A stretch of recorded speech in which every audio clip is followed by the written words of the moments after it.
In his first 8 weeks in office, President Trump has made at least 10 trips to the golf course.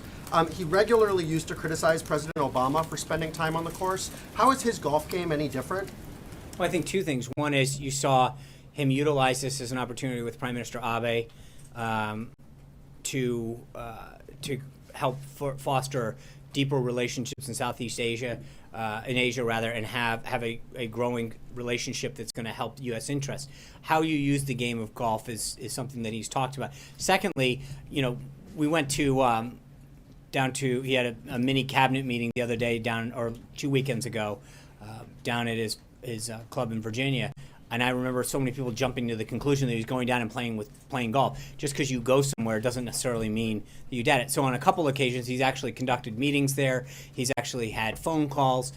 So just because he heads there doesn't mean that's what's happening. So I know he did meet with Prime Minister Abe on the course, but we're not getting a lot of details on other high-level meetings that are taking place. If he is having these productive meetings on the course, why isn't the president and his aides being a little more forthcoming about what he's doing? It's the same reason that he can have dinner or lunch with somebody, and not because I think the president's entitled to a bit of privacy at some point, where we bring that, which is what we've always agreed to. We bring the protective pool to be there, but the president's also entitled to a bit of privacy as well.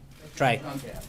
Given the talk last week about the budget, the priorities for the American tax dollars, the need to cut programs like, or make cuts to programs like Meals on Wheels and the ART, is the president going to consider curbing some of his trips to Mar-a-Lago, which the GAO estimates could cost $3 million for a trip for the president to Palm Beach? Is he planning to cut those back at all, given his feelings about the priorities for the Americans' tax dollars? I think that is a vast reach to suggest. I mean, the presidents always travel, and I think the president, wherever he goes, he carries the apparatus of the White House with us. That is just something that happens. The president will continue to go and travel around the country and have meetings to solve the nation's problems. And again, I think because I know you took a little bit of a shot there. I think even the Washington Post, which is no friend to conservatives, even they sided with us that these false sort of narratives on Meals on Wheels. It's not a federal program. 3% of their total budget comes from a block grant that's passed through there. It's a state-run program. They had apparently a phenomenal weekend this week. I get that that's a cute program to point at, but it is false and misleading to us to try to make that narrative stick. So I know, to your point that all presidents travel, no president's traveled so often and so early to their own private residence. But so President Bush went to Crawford. I mean, there are places. Often. I get it. But at the same time, the president's very clearly that he's worked 7 days a week. This is where he goes to see his family. He brings people down there. This is part of being president. John. How is the president contributing to his own goal of reducing spending, the deficit and the debt, in his management of spending here at the White House?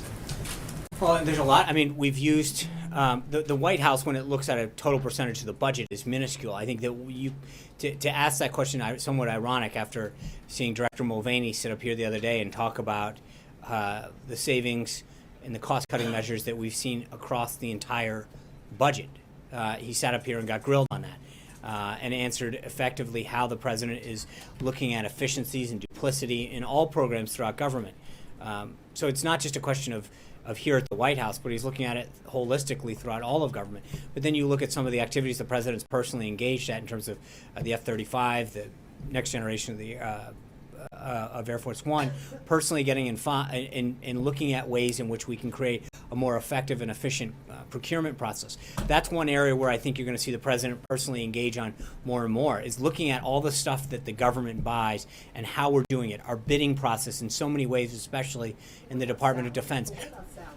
We know 3 people here are not taking salaries. Right. But what about salaries? I'm talking about, since he's making these massive cuts, right, is the hurt going to come here as well? Sure. I mean, it's not just a hurt, but you bring it up. There are multiple people here who are not taking salaries. I mean, that is, No, way more than 3, April. How many? I'll get back to you, but there's several of individuals that are not taking a salary here.